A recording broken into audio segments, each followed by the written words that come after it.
A blessed day to everyone. Welcome to our daily podcast, Hope and Strength for the Journey.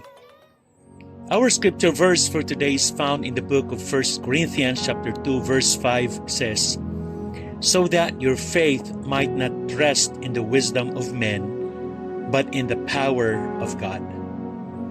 Education is important, but we must always keep in mind that the wisdom of God is better and more valuable than worldly education and human philosophy.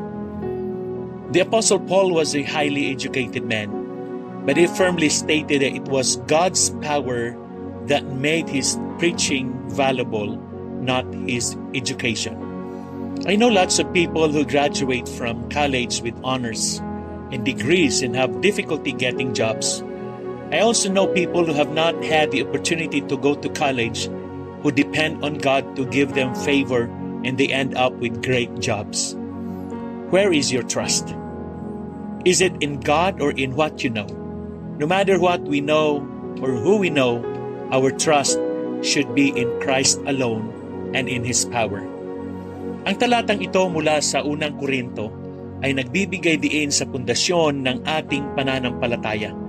Ang kapangyarihan ng Diyos, hindi ang karunungan ng tao.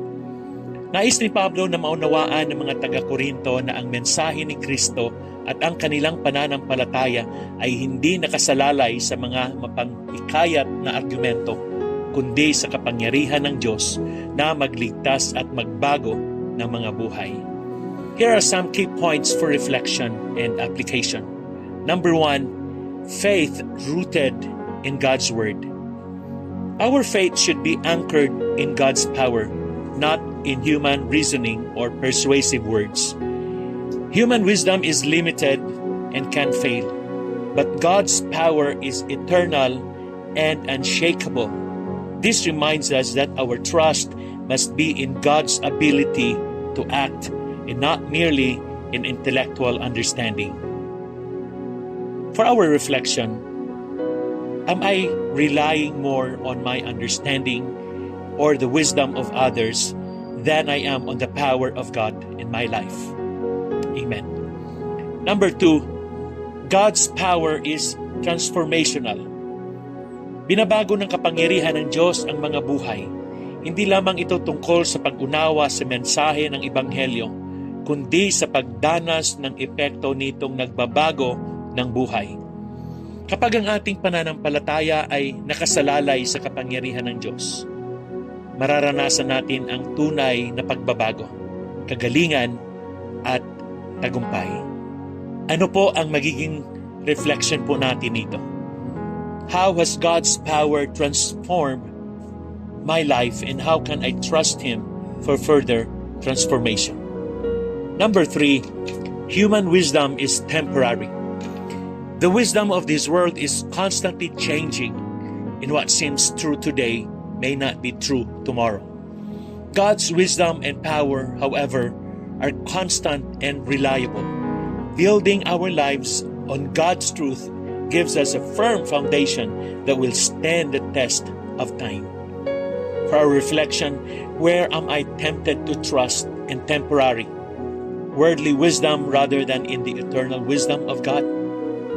Number 4, simplicity of the gospel.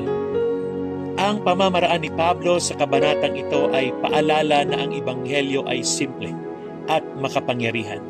Hindi natin kailangang umasa sa magagarbong salita o komplikadong argumento upang ibahagi ang ating pananampalataya. Ang mensahe ng kamatayan at muling pagkabuhay ni Kristo ay sapat na dahil taglay nito ang kapangyarihan ng Diyos upang magligtas. Paano po natin ito i-reflect ang mensaheng ito sa buhay natin? Am I tempted to complicate the gospel? How can I focus on the simple and powerful truth of Jesus' sacrifice? Amen. Number 5, confidence in God's power. We can live with boldness and confidence, knowing that it's God's power at work in us. Even when circumstances look impossible, we can trust that God is able to do exceedingly beyond what we can ask or imagine. Paano po natin i-reflect ang mensaheng ito sa buhay natin? How can I live more confidently, knowing that God's power is at work in me and through me? Amen. Tayo po ay saglit na manalangin. Dear Lord, help us to rest our faith on your power and not on human wisdom. We want to trust you completely, knowing that you are able to do what we cannot. Give us confidence in our transforming power and help us to share the simple, powerful truth of the gospel with others. In Jesus' name, amen and amen. Again, good day and have a wonderful day ahead of you. God bless you and your family. See you again tomorrow.